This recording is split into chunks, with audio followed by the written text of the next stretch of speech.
আৰু নোৱাৰি সেয়ে সিদ্ধান্ত চূড়ান্ত এগৰাকী মহিলাই কান্দিছে কান্দি কান্দি সংজ্ঞাহীন হৈ পৰিছে মুখত কোনো কথা নাই কেৱল কান্দিছে আৰু কান্দিছে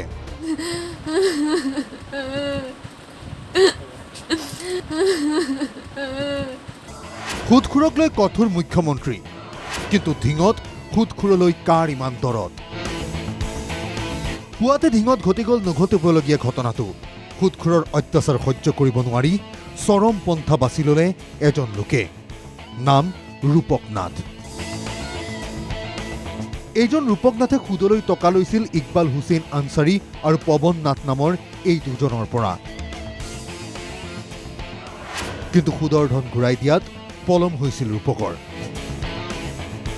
তাৰ পাছতে আৰম্ভ হ'ল ইকবাল পৱনৰ শাৰীৰিক আৰু মানসিক নিৰ্যাতন দীৰ্ঘদিনীয়া আতিশয্য আৰু সহ্য নহ'ল ৰূপকৰ বাছি ল'লে নাযাবলগীয়া কণ্টকময় পথ মনৰ বেজাৰত সেৱন কৰিলে মাৰাত্মক কীটনাশক পইচা মিলাব পৰা নাই এইবিলাকে বেলেগৰ পানী আনি দি থাকে কৰি থাকে পইচা মিলাব পৰা নাই এইবিলাকে তেতিয়া ভাবিছে মৰি গ'লে লোনটো মাফ হৈ যাব ৰূপক দাসৰ মটৰচাইকেল পত্নীৰ গহনা আৰু ঘৰৰ নথি পত্ৰ সকলো জব্দ কৰি ৰখাৰ অভিযোগ পৰিয়ালটোৰ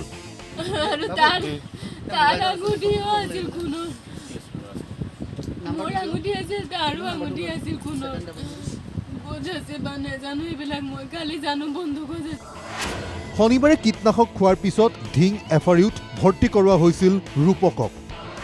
কিন্তু দেওবাৰে মৃত্যুক সাৱটি লয় ৰূপক দাসে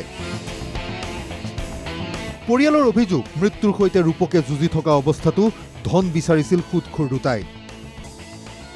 সমগ্ৰ ঘটনা সন্দৰ্ভত ধিং আৰক্ষী থানাত ভুক্তভোগী পৰিয়ালটোৱে এজাহাৰ দাখিল কৰিবলৈ গৈছিল শোকবিহ্বল মৃতকৰ পত্নীক থানালৈ লৈ যোৱা হৈছিল এইদৰেই কিন্তু ৰহস্যজনকভাৱে ধিং আৰক্ষীয়ে এজাহাৰ নোলোৱাৰ অভিযোগ ভুক্তভোগীৰ গিৰিহঁতে থানাত আহিছিলে কিন্তু কেছটো ৰখা নাই পুলিচে কৈছে ডেড বডিটো আহক পিছত আপোনালোকে ভালকে বুজি পেলাই কেছটো ৰূপক দাসৰ পত্নীয়ে নাম ল'লে 4জনকৈ লোকৰ ইকবাল হুছেইন আনচাৰী পৱন নাথ দেৱজিৎ দাস অপূৰ্ব কাকতি পত্নীৰ অভিযোগ অনুসৰি মংগলসূত্ৰডালো লৈ যায় ইকবালে মৃত্যুৰ পিছতো পইচা বিচাৰি কৰিছিল ফোন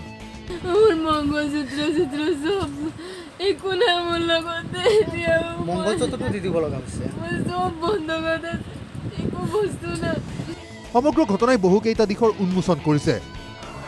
খুদখুৰৰ প্ৰতি কিহৰ বাবে ছফ্ট কৰ্ণাৰ ৰাখিছে ধিং আৰক্ষীয়ে কাৰ ছত্ৰছায়াত বলিয়ান ধিঙৰ খুদখুৰ চক্ৰৰ উৎখাত কেতিয়া ৰাজ্যৰ অয়াঙে দয়াঙে খুদখুৰ ধৰি চমক সৃষ্টি কৰা মুখ্যমন্ত্ৰীৰ অভিযান প্ৰকৃততে সফল হৈছেনে অভিযোগকাৰীয়ে অভিযোগ কৰিছে আৰক্ষীয়ে কৰিব তদন্ত মুখ্যমন্ত্ৰীয়ে কি ভূমিকা লয় সেয়া লক্ষণীয় হ'ব ধিঙৰ পৰা দীপজ্যোতি কাকতিৰ ৰিপৰ্ট NKTV+।